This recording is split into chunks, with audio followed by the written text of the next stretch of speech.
umetupa neema ya kuwepo tena nyumbani mwako siku nzuri ya leo, na bado unaendelea kusema nasi. Tufundishe, na watoto wako tunasikia. Ifanye neno lile ambalo nalipanda ndani ya yetu leo kuzaa matunda. Wengine 30, wengine 60, na zaidi sana tuzae matunda 100 katika jina la Yesu. Karibu Roho Mtakatifu, mwalimu wetu, ili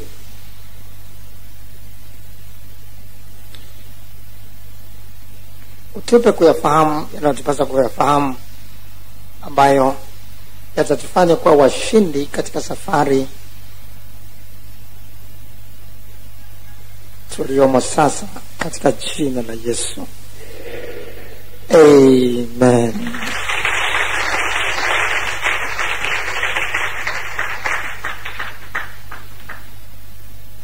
Somo letu la leo lina kichwa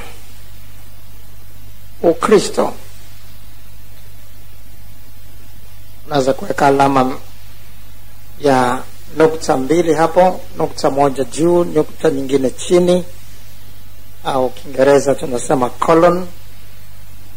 Ukristo, imani ya kila mtu peke yake. Ukristo, imani ya kila mtu peke yake.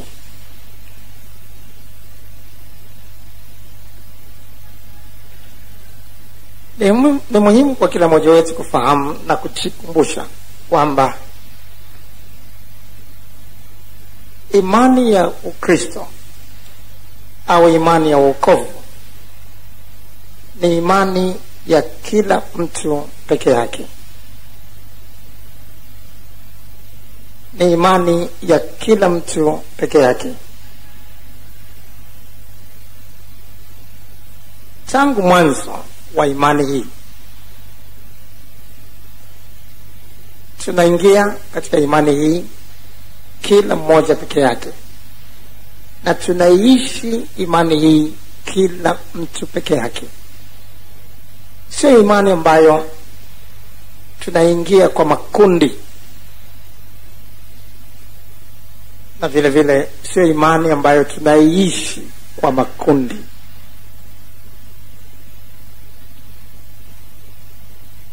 Mtoto hawezi kuokoka na kuingia mbinguni kwa sababu tu baba yake ameokoka. Mke hawezi kuokoka na kuingia mbinguni kwa sababu tu mumewe ameokoka.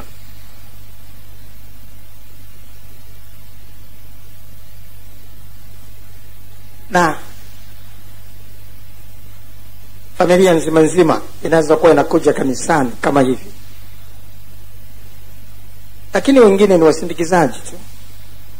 Katika familia wanaweza wakawepo wengine ambao wanakuja kwa sababu baba anakuja na mama anakuja, na wasipoambatana na wazazi, yako mambo kadhaa katika maisha yao hayawezi kwenda vile ambavyo wanataka, basi wanakuja ili mradi tu.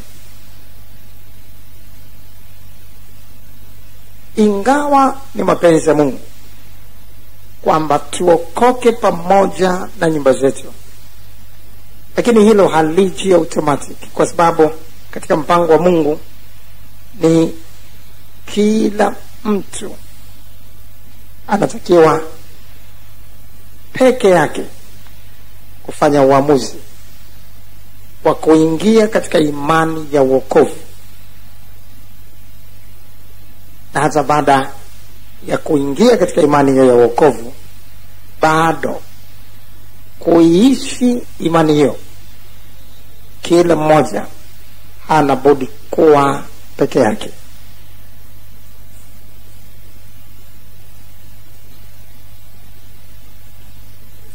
Wazazi kwa maana hiyo hawawezi kuchukua dhambi za watoto wao. Na ndiyo maana mtoto mdogo akibatizwa kwa imani ya wazazi, ila uamuzi wake mwenyewe, ule uamuzi ni batili. Hakuna habari ya mdhamini wa imani kwamba mtu atazungumza kwa niaba ya mtoto na kusema namkataa shetani na kazi zake zote. La hasha. Hii ni imani ya kila mtu peke yake.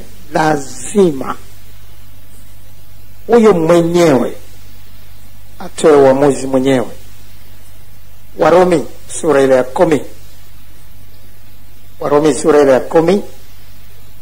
Warumi sura ile ya 10 mstari wa 8 mpaka mstari wa 10. Alafu tutasoma mstari ule wa 13.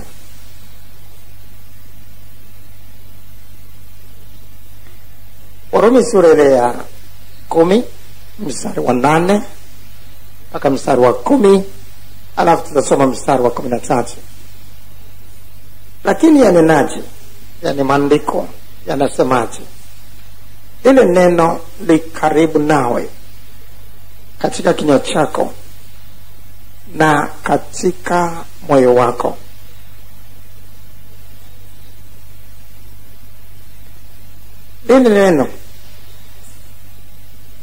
Lile neno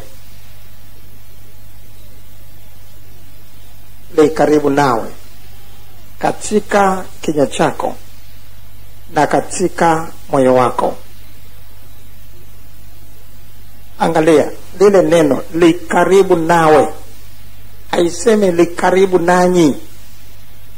Li karibu nawe, wewe peke yako, wewe binafsi.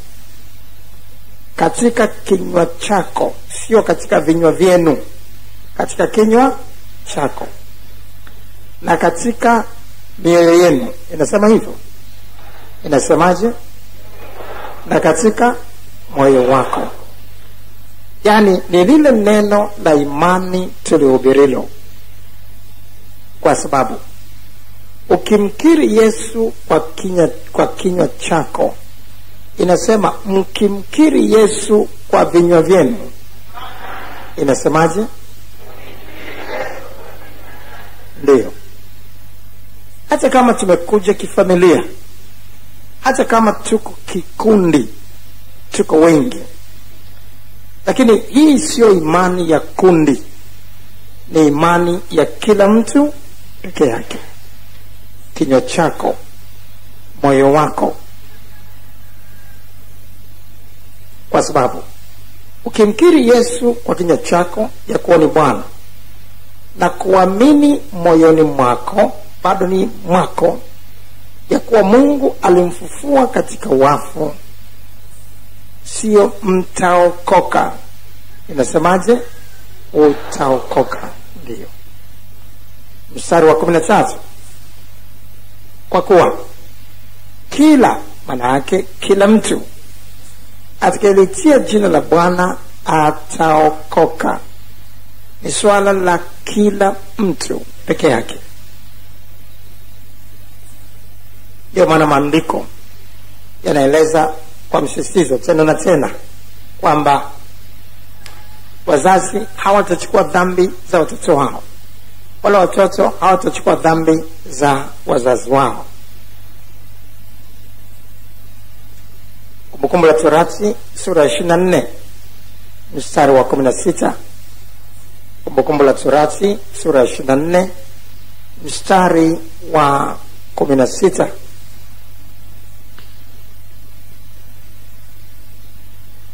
Mababa wasiuawe kwa ajili ya watoto wao, wala watoto wasiuawe kwa ajili ya baba zao.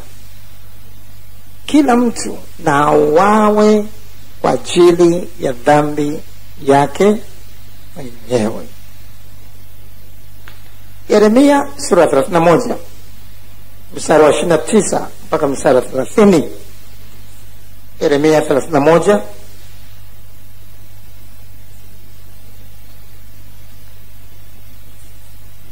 Yeremia 31 mstari wa 29 mpaka mstari wa 30.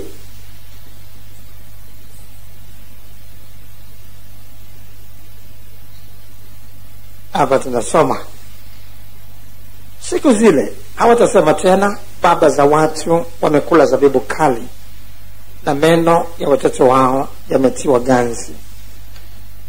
Bali kila mtu, angalia neno hilo, bali kila mtu atakufa kwa sababu ya uovu wake mwenyewe. Kila mtu, inarudia tena, kila mtu alaye zabibu kali meno yake yatatiwa ganzi. Hata kula mtu huyu zabibu kali alafu ganzi kampata mwingine. Hata dumu mtu huyu katika usafi na wokovu na utakatifu, alafu mwingine asiyeishi maisha hayo akawa ameokoka kwa sababu tu huyu ni baba yake, huyu ni mama yake, huyu ni kaka yake. Dahasha. Ezekiel sura 18 mstari wa 20. Roho itendayo dhambi ndiyo itakayokufa. Mwana hata uchukua uovu wa baba yake, wala baba hata uchukua uovu wa mwanawe. Haki yake mwenye haki itakuwa juu yake, na uovu wake mwenye uovu utakuwa juu yake. Ayubu sura 19 mstari wa 4. Ayubu 19 mstari wa 4.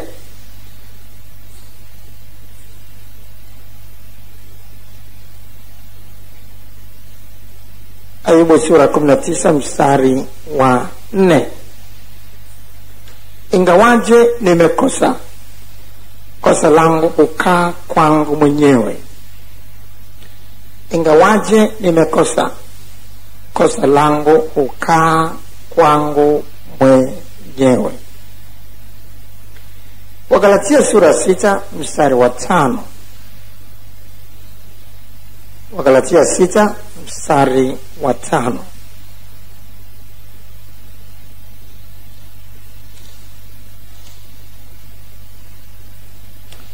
Maana kila mtu atalichukua furushi lake mwenyewe. Maana kila mtu atalichukua furushi lake mwenyewe. Atachukua mzigo wa dhambi zake mwenyewe.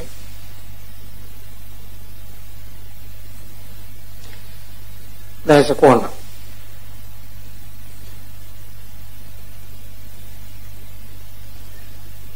hatuna budi bado kuelewa kwamba ujumbe wa neno la Mungu unaowataka watu watubu dhambi zao na kuokolewa utahubiriwa kama hivi, alafu tunausikia wote tunausikia. Mume na mke wanausikia, familia yote wanausikia, darasa zima shuleni wanausikia, jamii nzima inausikia. Lakini ingawa ujumbe ule unakuja kwa watu wote, lakini pamoja na ujumbe huo kuja kwa watu wote, Yesu Kristo anabisha mlango wa moyo wa kila mtu peke yake.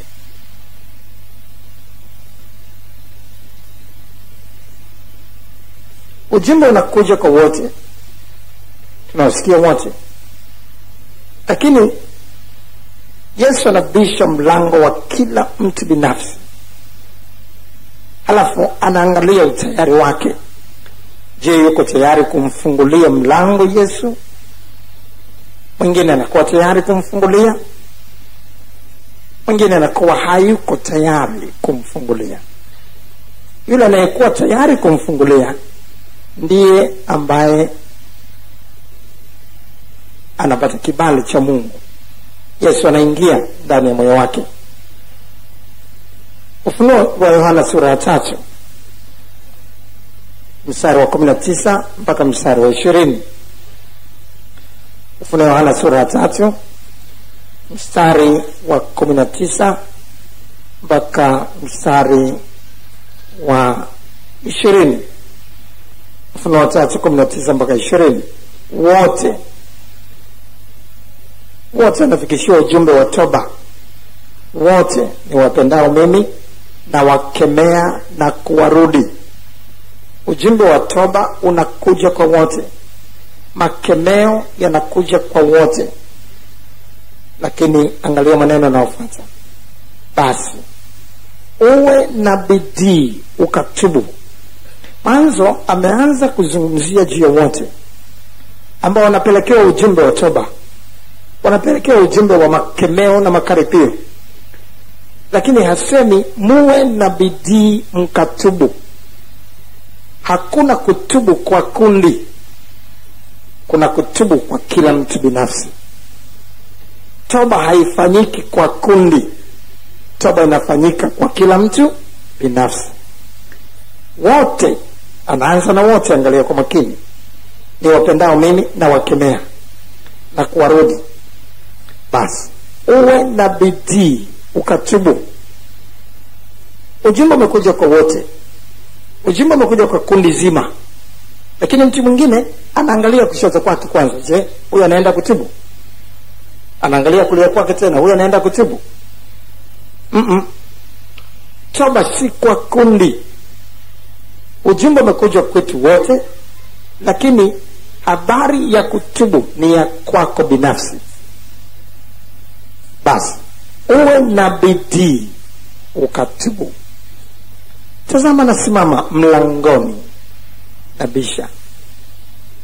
Mtu ni mmoja akisikia sauti yangu na kufungua mlango, nitaingia kwake. Haisemi nitaingia kwao. Watu wakisikia sauti yangu na kufungua milango yao, nitaingia kwao. Inasema hivyo? Inasema hivyo? Hata kidogo. Imani ya Ukristo sio ya kundi, sio ya umati, sio watu wengi. Ni imani ya kila mtu. Sema kwa bidii, ni imani ya kila mtu.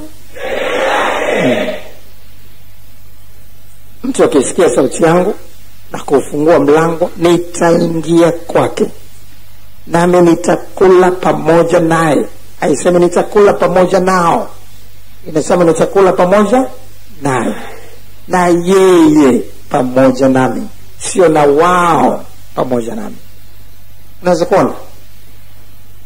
Kwa hiyo tunaingia katika imani ya wokovu kila mtu peke yake. Hatuna budi kujua tunaingia katika imani ya wokovu kila mtu peke yake. Si swala la mimi na fulani.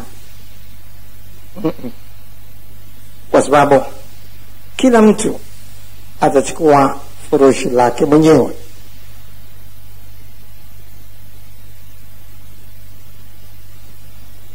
Sio tu wako watu wengine, kwa sababu hawaelewi vizuri mambo ya rohoni yanavyofanyika katika imani hii ya mtu peke yake, wanaweza wakafikiri kwa sababu sisi sote tuko hapa kanisani maelfu hivi,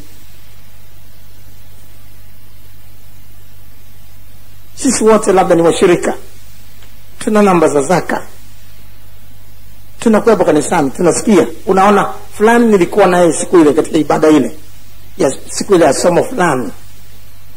Kwa hiyo unafikiri kwa sababu tumejifunza lile somo wote, kwa hiyo tumeelewa wote, tumepata mzigo unaofanana, tumepata uchungu unaofanana, kwa hiyo tunapata mabadiliko yanayofanana.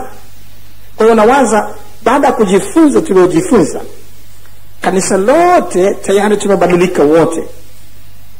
Na wengine kwa sababu wanafikiri hivyo, wakianza kumwona mtu mwingine ambaye tulikuwa naye kwenye somo, tumejifunza, hakosi kanisani, anafanya vitu tofauti kabisa na tuliojifunza, utaona mtu anashangaa, mbona fulani anafanya hivi, mbona fulani anafanya hivi, na yote tulishajifunza. Ndiyo, pamoja na Roho Mtakatifu kuleta neno kama hivi, wako wengine wataingia kanisani vile walivyo na watatoka hivyo walivyo. Litafundishwa somo labda kuhusiana na injili kwa ulimwengu, na watakuwepo watu ambao baada ya somo, labda ni semina ya missionary, watakuwa na mzigo na uchungu wa kipekee wa kufikia ulimwengu. Mawazo yao yote sasa kufikia ulimwengu. Lakini wako watu wengine kama walivyoingia watatoka hivyo hivyo. Ule mzigo alionao huyu na uchungu alionao huyu wala hanao, kama vile hakuwahi kuja kwenye somo hilo. Watafundisha watu juu ya maombi. Watu watapata mzigo na uchungu wa kipekee sana kuomba, kufunga kwa ajili ya lile lililokusudiwa. Lakini mwingine atatoka hivyo hivyo. Watu wengine atakuwa mtu huyu ameguswa na neno kwa namna kipekee. Uchungu ule umempa kutubu, kujuta juu ya yale yote aliyokuwa anafanya kabla, na sasa anadhamiria kuanza maisha mapya. Lakini mtu mwingine ni kama amesikia hadithi tu, anatoka hivyo hivyo. Wakati wengine wanalia, wakati wengine wamejaa majuto. Yeye anashangaa hata watu wanalilia nini? Kuna kitu gani kinawagusa? Kuna kitu gani cha ajabu tulichojifunza? Ndio mambo ya rohoni yalivyo. Mungu hazungumzi na kundi lote, anazungumza na kila mtu binafsi. Hashughuliki na kundi lote, anashughulika na kila mtu binafsi. Wanaweza kuwepo watu wengi, lakini mmoja tu akaisikia sauti ya Mungu, wengine wasisikie.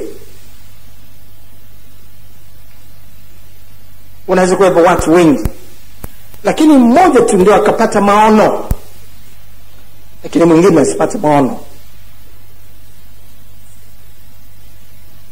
Sauli alikuwa pamoja na watu wengi katika safari yake akienda Dameski, na anatoa maelezo yeye mwenyewe kilichotokea. Matendo ya Mitume sura 22. Matendo ya Mitume sura 22 mstari wa 5 mpaka mstari wa 10. Matendo ya Mitume 22 mstari wa 5 mpaka mstari wa 10. Kama kuhani mkuu naye anishuhudiavyo, na wazee wa baraza wote pia, ambao nalipokea barua kwao kuwapelekea ndugu wale, nikaenda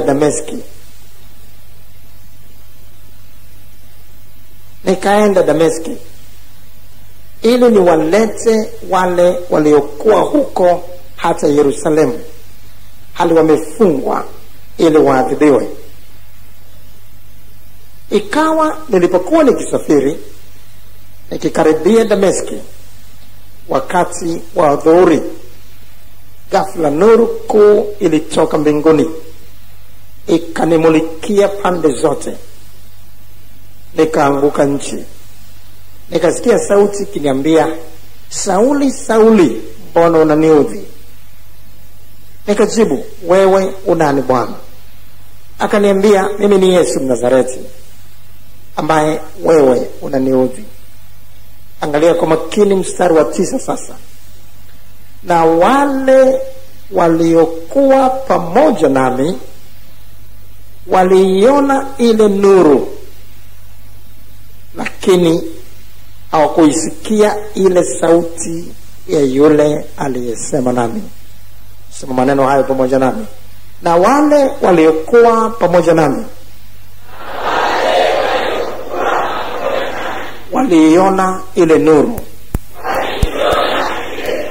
lakini hawakuisikia ile sauti ya yule aliyesema nami. Wako watu wengi hapa, lakini wote wanaona nuru, lakini anayesikia sauti ni mmoja.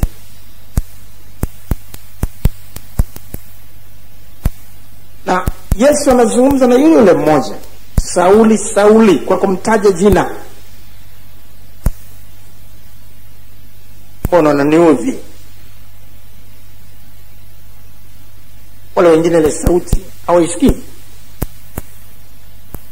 Vile vile Daniel anaeleza alikuwa na watu kadhaa, lakini yeye ndiyo peke yake akayaona yale maono, lakini wengine hawajayaona yale maono. Angalia Daniel sura 10 mstari wa 8. Daniel sura 10 mstari wa 8.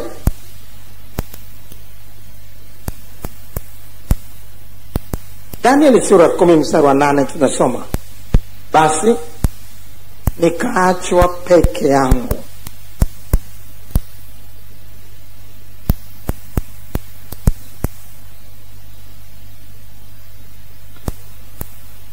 ni mstari ule wa 7.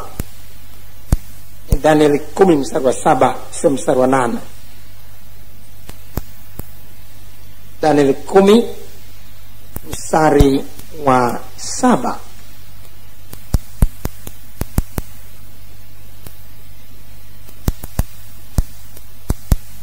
Daniel 10 mstari wa 7. Wako watu kadhaa hapo kama tulivyozungumza, lakini wengine hawaoni yale maono. Anayeona yale maono ni Daniel peke yake. Nami Daniel nikaona maono haya peke yangu. Angalia maneno hayo kwa makini. Nami Daniel nikaona maono haya peke yangu, maana wale watu waliokuwa pamoja nami hawakuyaona maono haya. Walikuwa pamoja naye katika mwili, lakini yale maono hawakuyaona. Akayaona mtu mmoja tu. Nami Daniel nikaona maono haya peke yangu, maana wale watu waliokuwa pamoja nami hawakuyaona maono haya. Wako pamoja naye, yeye anaona maono ya siku nyingi zinazokuja. Anapata mzigo, anapata uchungu, anajengewa mzigo wa kipekee sana wa maombi, lakini wale wengine wale maono hawajapata. Wakati Daniel analia kwa sababu amepata maono, analia kwa sababu kuna kitu kimemgusa katika moyo wake, lakini wale wengine wanakodoa macho tu kwa sababu hawajaona yale maono. Wako wengi, lakini anaisikia ile sauti ni Sauli peke yake. Unaweza kuona kwa nini inaweza kuwa hivi? Kwa sababu Mungu wa kubadilika. Watakuwa nakuja mahali kama hapa, wanasikiliza neno kwa desturi tu na mazoea, ndani ya mioyo yao hawana utayari wa kubadilika, hawana utayari wa kuyatendea kazi. Wengine wanachukua maneno wanaojifunza sio kwa lengo la wao la maneno yale kuwabadilisha, lakini wanakuja hapa wanaandika notes. Ukiangalia wanaandika notes, lakini wana lengo kuchukua zile notes kwenda kuwafundisha wengine. Wanatafuta sifa ya kuitwa walimu. Pale kuna neno la kipekee kila Jumapili, kuna neno la tofauti. Kwa atakuwa na mtu pale hana lengo la kubadilika, hana nia ya kubadilisha maisha yake, hana nia ya kuyatendea kazi anayojifunza. lakini nia yake ni kuyachukua yale maneno kwenda kuwafundisha wengine, ili akaone kwenye kanisa fulani, ili akaonekane ni mwalimu wa kipekee. Akifika kule ionekane kama ameyapata kwa ufunuo wake, amelitunga somo mwenyewe, aonekane ni mtu aliyejaa neno. Nia yake huyo ni chafu. Ndio maana maandiko nasema mfanywe upya nia zenu. Mungu ataangalia nia zetu, ataangalia nia ya mtu binafsi kabla ya kusema na wewe. Je, akisema na wewe utabadilika? Utalipokea je lile neno? Kuna watu wengine ambao watasikiliza neno kwa lengo tu la ubishi. Ni wabishi, hakuna mfano. Kila neno la Mungu analijadili na kulitoa kasoro. Akitoka mahali kama hapa kwenye makundi nje, amani. Yaani kweli ile maneno wengine hata usubiri nje. Wengine pale ulipo kwenye benchi unamsikia naye mchungaji anafundisha, naye anafundisha, naye anajadili, anakuuliza, yaani wewe kweli umeelewa hili? Uko tayari kulifanya? Yaani uko tayari kulifanya kazi? Yaani ninyi mnachukua maneno tu hivi kweli hata hili? Wewe umetulia mpaka wengine inabidi kunyamazisha kidogo. Wewe nyamaza, tuache tusikie. Hakuna watu wanadai? Hakuna watu wanadai hiyo? Wengine tunakaa nao kwenye benchi, lakini mhubiri anahubiri na wao wanahubiri. Mpaka wakati mwingine wahudumu inabidi kuwachomoa na kuwatoa nje. Sasa Mungu aseme na mtu huyu wa nini? Kwa sababu huyu mtu ni mbishi, hayuko tayari kulipokea neno. Na neno la Mungu linasema sio uasherati, sio uasherati usitaje tu kwetu, lakini hata ubishi, ukaidi. Waefeso sura ya 5 mstari wa 3 mpaka mstari wa 4. Lakini uasherati usitaje kwenu kamwe, wala uchafu wote, wala kutamani kama ustahili watakatifu, wala aibu, wala maneno ya upuzi, wala ubishi. Hayo hayapendezi. Mungu akishaona mtu ni mbishi, ukizungumza naye juu ya batizo wa maji tele, analeta ubishi. Anatafuta jinsi gani ya kubishana na lile neno la ubatizo wa maji tele. Sasa kama ni jangwani na maji hayo hayapo, itakuwaje? Utabatizwa kwenye mchanga? Na kama je, uko katika nchi ya baridi kali kama Greenland kule kwa Eskimo, je, utabatizwa kwenye barafu? Si maji ya kunyunyiza tu yanatosha? Mtu wa namna hiyo Mungu hawezi kusema naye. Hawezi kusema naye.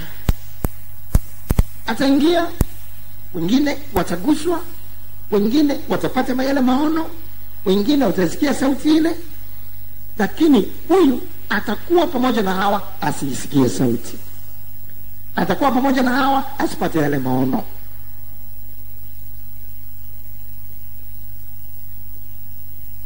Kwa sababu hayuko tayari kubadilika. Kwa hiyo ndio maana Mungu anaangalia moyo, anabisha kwenye moyo.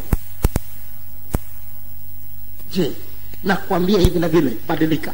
Nakwambia hivi na vile, tenda kazi ya Bwana. Nakwambia hivi na vile, unatakiwa kuomba.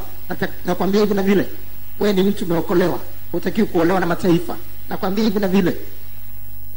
Ikiwa umeshajitenga na mapambo ya dunia, inawezekanaje ukaenda kwenye harusi tena za watu wanaovaa mapambo hayo na wewe ukayavaa, halafu ukafurahia, ukaja kutamba kwa maana mimi nimeenda nimeolewa huko, ukajiona bingwa? Watu wengi watasikia maneno hayo, lakini mwingine anasikia akiwa mbishi.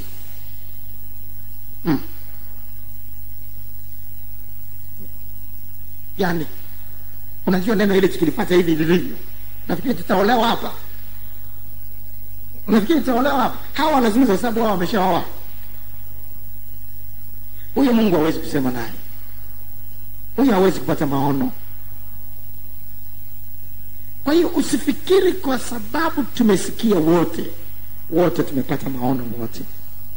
Usifikiri kwa sababu tulikuwepo wote hapa tumepata maono wote. Usifikiri kwa sababu tulikuwepo wote wakati mhubiri anahubiri basi kila mmoja ameisikia sauti ya Mungu. Dasha.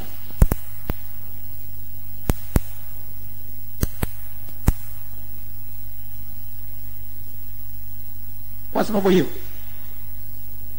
lazima kwa sababu hiyo hatupasi kujilinganisha na wengine. Unatoka kama hapa unajua binti fulani akosi kanisani. Habari ya kuja kanisani wakati wote si hoja.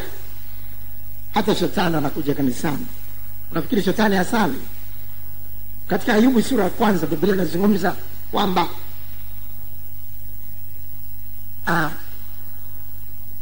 wateua walienda kujihudhurisha mbele za Bwana. Na nani alienda kati yao pia? Shetani. Kumbe shetani naye anasali. Kwa sio habari ya kusali kila siku. Sio habari ya kuhudhuria ibada kila siku. Je, mtu anayehudhuria ibada anabadilishwa na neno? Mtu ambaye anahudhuria katika ibada analipokea neno namna gani? Mungu anasema naye, anapata maono ambayo Mungu anataka tuyaone. Na kwa sababu hiyo acha kujilinganisha na wengine. Acha kusema yani siku hizi limeongezeka wimbi la watu ambao wanaolewa na mataifa. Hivi ni kwa nini? Kwa nini watu sasa mabinti nao wanaondoka naenda kuolewa na mataifa? Kwa nini? Hawakuwahi kulisikia neno. Nasema hawakuwahi kulisikia neno. Hawakuwahi kupata maono. Daniel alipata maono peke yake. Na wewe uko bado kwa sababu ndio ulipata maono. Na wewe uko bado kwa sababu ndio ulisikia ile sauti. Sema amen. Na mbona sasa hawa wametoka hapa? Tulikuwa nao lakini nao wameenda kufunga ndoa huko. Wamevaa pete, wakavaa na hayo makorokoro na mamikufu na makorokoro yote tofauti na vile tulivyojifunza. Na wananiletea message, wananiambia kwamba sasa wewe bado uko hapa, shauri yako, hautaolewa. Sasa wananichanganya. Wanakuchanganya nini? Wao hawakusikia sauti uliyosikia. Nasema wao hawakusikia sauti uliyosikia. Wao hawakupata maono uliyoyaona. Na fahamu neno hili, kila mtu, sio kundi, kila mtu atatoa habari za mambo yake mwenyewe. Kila mtu. Warumi sura 14 mstari wa 12. Warumi 14 mstari wa 12. Warumi 14 mstari wa 12.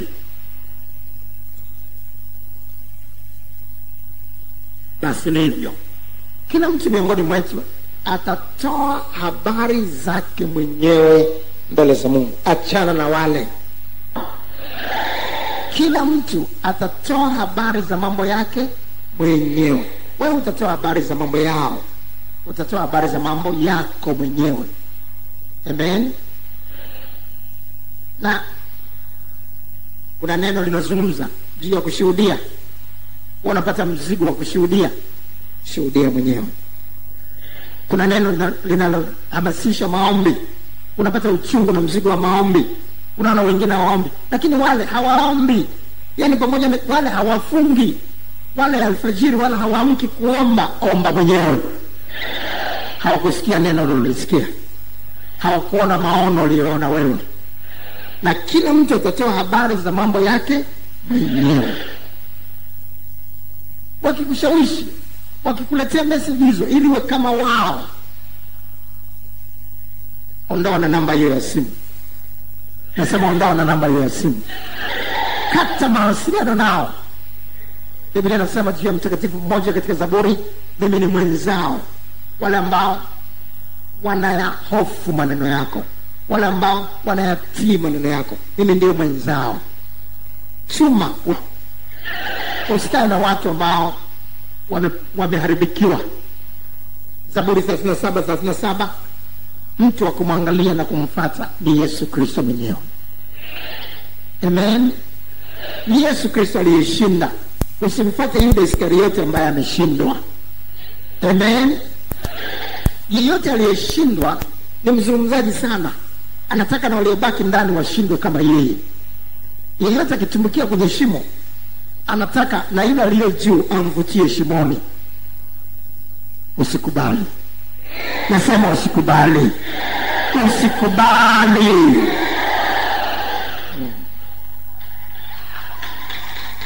Sio tu hata kwa habari ya kupona, unaweza kuwa na neno la imani linahubiriwa na mkono wa Mungu upo kabisa kuponya. Bwana amekusudia kufanya miujiza mikubwa kabisa, lakini Yesu akatokea na kushughulika na mtu mmoja tu katika umati wa watu. Akafanya muujiza kwa mtu mmoja tu. Katika Yohana sura ile ya 5 mstari wa 2 mpaka mstari wa 9, ulikuwepo umati wa watu wote wana hali nzito, wanahitaji uponyaji, wanahitaji miujiza, lakini Yesu alishughulika na mtu mmoja tu. Alishughulika na mtu mmoja tu, akamponya mtu mmoja tu. Na huko Yerusalemu penye mlango wa kondoo pana birika iitwayo kwa Kiebrania Bethesda. Birika ni kisima hapa, nayo ina matao 5. Ndani ya hayo jamii kubwa ya wagonjwa, sio watu wawili watatu, umati, jamii kubwa ya wagonjwa walikuwa wamelala, vipofu, viwete na waliopoza, wakingoja maji yachemke. Kwa maana kuna wakati ambapo malaika hushuka kaingia katika ile birika kayatibu maji.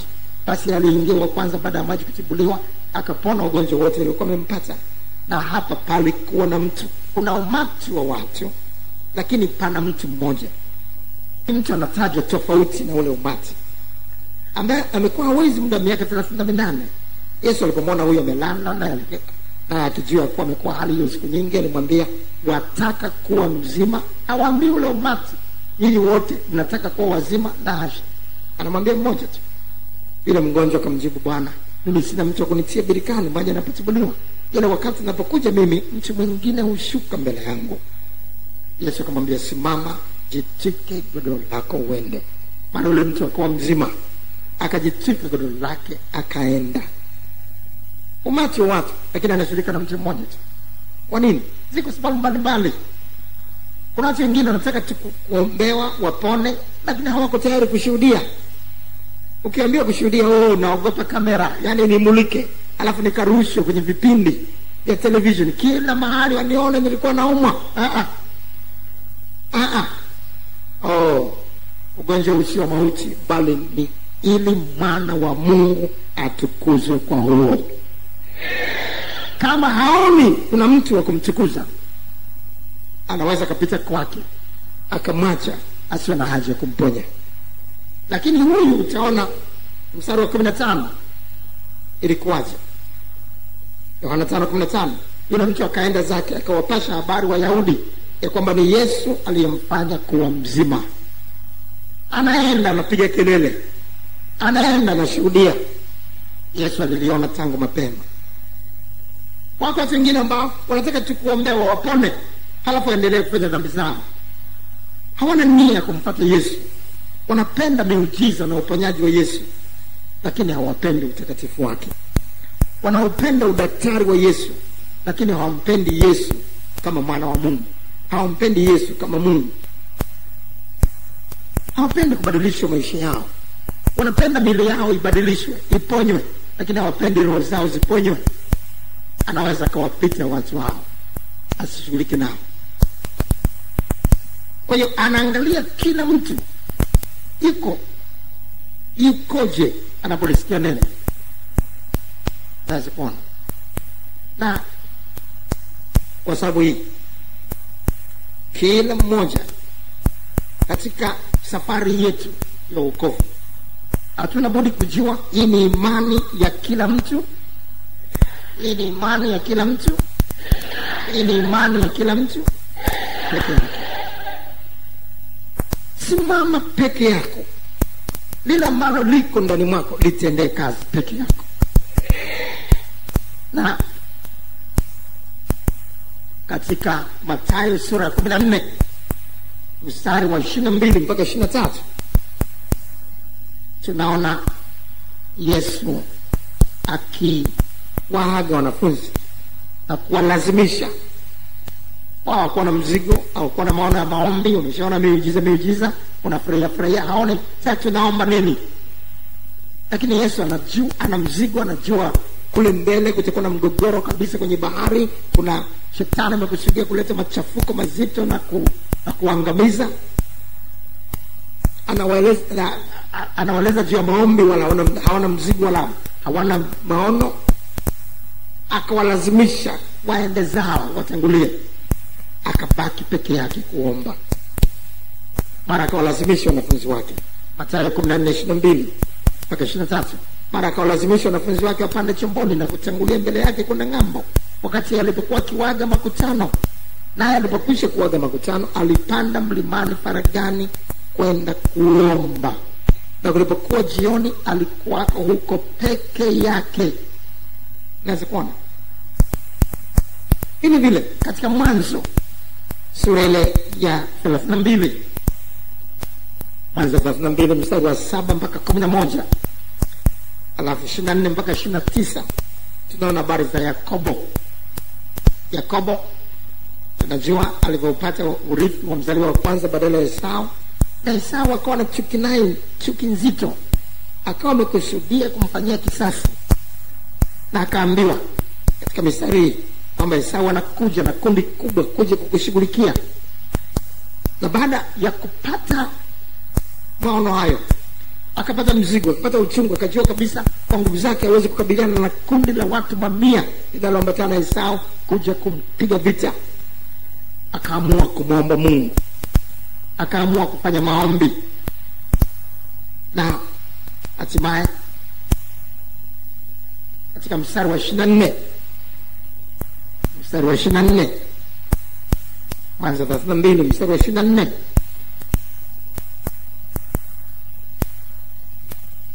Yakobo akakaa peke yake. Kiingereza anasema and Jacob was left alone. Wengine wote hawapo. Akabaki mwenyewe naomba. Ana mzigo, ana uchungu. Wengine hawana mzigo. Hawana mzigo na Esau. Akaomba, akajua bila kibali cha Mungu ameangamia. Akashindana na malaika na kusema sikuachi mpaka umenibariki. Wengine wote wameondoka wameenda zao. Yeye amebaki. Una mzigo wa kukutana na Mungu na kujiona nguvu zake. Wengine wote wameondoka, wewe baki na Mungu. Mpaka Mungu amekubariki. Hatimaye akiwa peke yake, kwa sababu ni imani ya kila mtu peke yake, Mungu akamwona, akambariki. Akaambiwa hata itu Yakobo tena bali Israeli. Naweza kuona wengine wote waliondoka. He was left alone. Ukibaki peke yako, pambana, kazana mpaka umezipata baraka zilizokusudiwa. Kwa namna hiyo, kila mmoja wetu binafsi peke yake anapaswa kuishindania imani peke yake. Anapaswa kusimama imara na kuishindania imani peke yake. Hata kama mama yako amerudi nyuma, wewe endelea. Wakati wa Lutu, wale binti wawili waliendelea na baba yao. Mama amegeuka nyuma, anaangalia Sodoma, wao waligeuka nyuma wale mabinti. Hawakusema ile mama amegeuka nyuma, sasa mama yetu tutaenda na baba, tumemwacha mama na sisi tuhangaike na mama kwanza. Kila mmoja alienda mwenyewe.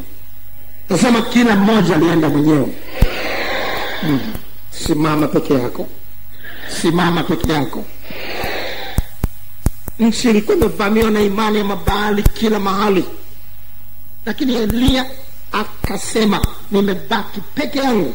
Wengine wote wamechukuliwa, wengine wote wamerudi nyuma, lakini nimebaki peke yangu. Warumi 11 mstari wa 3. Warumi 11:3. Warumi 11:3. Bwana, wamewaua manabii wako, wamezibomoa madhabahu zako, nami nimesalia peke yangu. Nimesalia peke yangu. Peke yake, lakini akaendelea na imani. Peke yake, lakini Elia akaendelea na imani. Akawa hayuko tayari kubadilika, hayuko tayari kuchukuliwa tena umati. Na umebaki peke yako, endelea mwenyewe. Wengine wote walioanza nao katika wokovu wamebadilika, endelea mwenyewe. Mwalimu aliyekufuatilia katika uchanga wako, kiongozi wako wa kanisa la nyumbani, kiongozi wako wa section, kiongozi wako wa zone, ameacha imani, endelea mwenyewe. Endelea mwenyewe. Mchungaji wako aliyekuhubiria na mkuta anafanya vituko mitaani, wewe endelea mwenyewe. Elia akabaki mwenyewe, kwa sababu ni imani ya kila mtu peke yake. Baadaye mstari wa 4, lakini ile jawabu ya Mungu imwambiaje? Nimejisazia watu 7,000 wasiopiga goti mbele ya Baali. Walikuwepo 7,000, lakini Elia hakuwajua wala Elia hakuwaona. Ina maana hapa kila mtu alikuwa na lwake, kila mtu kivyake peke yake, na Mungu akajua yuko yule, yuko yule, yuko yule. Elia kujiangalia, yuko peke yake. Na wewe jione peke yako. Na wewe jione peke yako. Na kama Mungu anaona wako wengi, awe ni Mungu anawaona. Sema amen. Sema amen. Daniel ilitolea amri ya kupiga marufuku maombi yote kwa Mungu aliye hai. Katika Daniel sura 6 mstari wa 6 mpaka mstari wa 11. Daniel sura 6 mstari wa 6 mpaka mstari wa 11. Wengine wote wakashika ile amri na kukengeuka na kuingia katika upagani, lakini Daniel peke yake akaendelea kuomba vile vile alivyokuwa anafanya pale mwanzo, bila kujali athari zake, bila kujali kwamba atatupa kwenye pango la simba wakali. Akaendelea kuomba, akaendelea kuisimamia imani.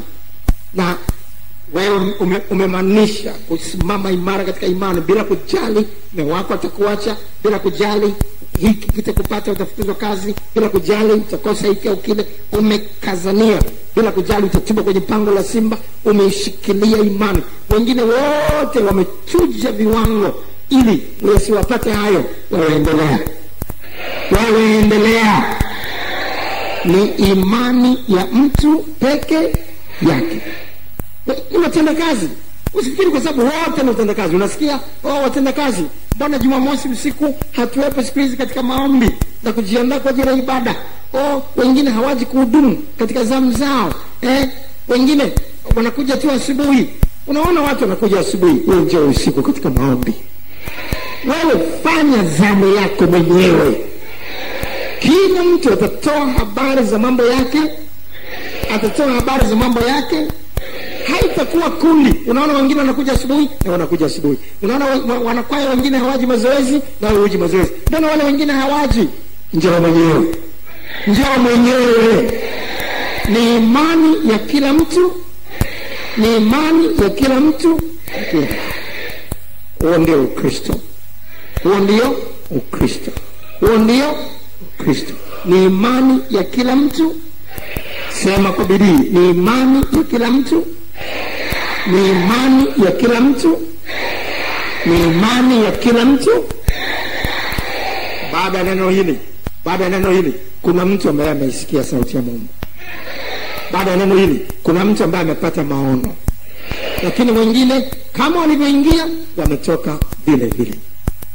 Je, uko kundi gani pale uliposimama juu?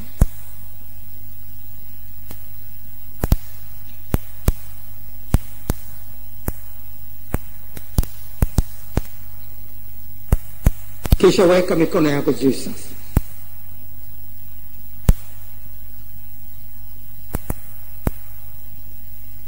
Umeniona, umeniona Yesu, umeniona, umeniona.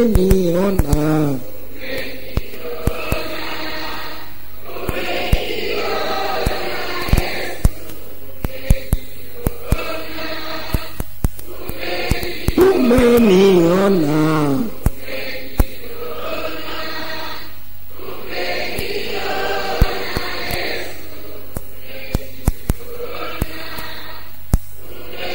umeniona,